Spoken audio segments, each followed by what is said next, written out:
पुरी जिला कृष्णप्रसाद ब्लॉक सियाल पंचायत अंतर्गत गिलिनासी ग्रामर आराध्य देवी मां पादुकेई देवी भव्य मंदिर प्रतिष्ठा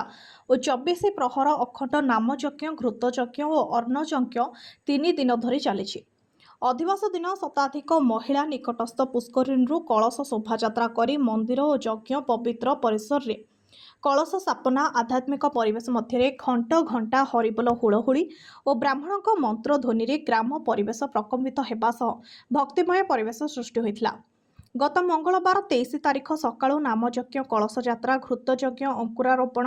और दीक्षा ग्रहण मंडल करण कराई 24 तारिख ठारू सूर्यपूजा गोपूजा साला संस्कार मंडल पूजा पार्वत्य अग्नि संस्कार घृतयज्ञ और नामयज्ञ 12 जन वैदिक ब्राह्मणों द्वारा चली। प्रतिष्ठा उत्सव में हजार हजार श्रद्धालु माने जोगदे अन्न प्रसाद सेवन करथिबा बेले ग्रामर युव संगठन और ग्रामवासी आध्यात्मिक परिवेश को परिचालना करथिले। कृष्ण प्रसाद प्रतिनिधि प्रताप हरिचंदन का रिपोर्ट पब्लिक मीडिया। दिगंबर प्रधान आज बर्तमान जो मंदिर प्रतिष्ठा और विघ्न प्रतिष्ठा कार्यक्रम चलती दिन से चलो केमती कौन चलती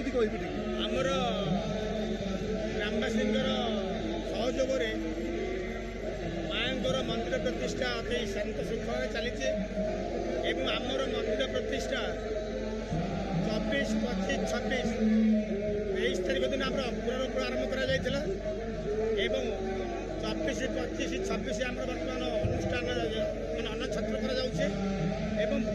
हजार हजार श्रद्धालु आसी बर्तमान आम आनंद बजार में बर्तमान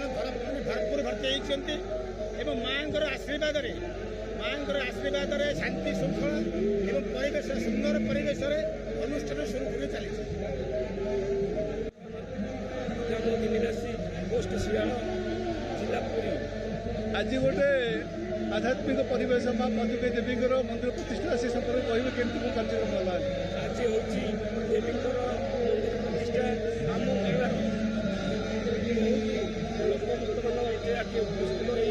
गाँव समस्ते आम सहयोग आठ 10,000 लोकर समागम हो आज आसी से उपस्थित होती खाଇବା पीवा बंदोबस्त ग्रामवासी ठीक भाव में परिचालित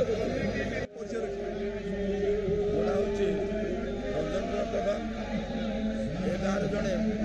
समाजसेवी आज आम जो बर्तमान पादुकेई ठाकुर मंदिर प्रतिष्ठा होमती कौन कराला आध्यात्मिक परिवेश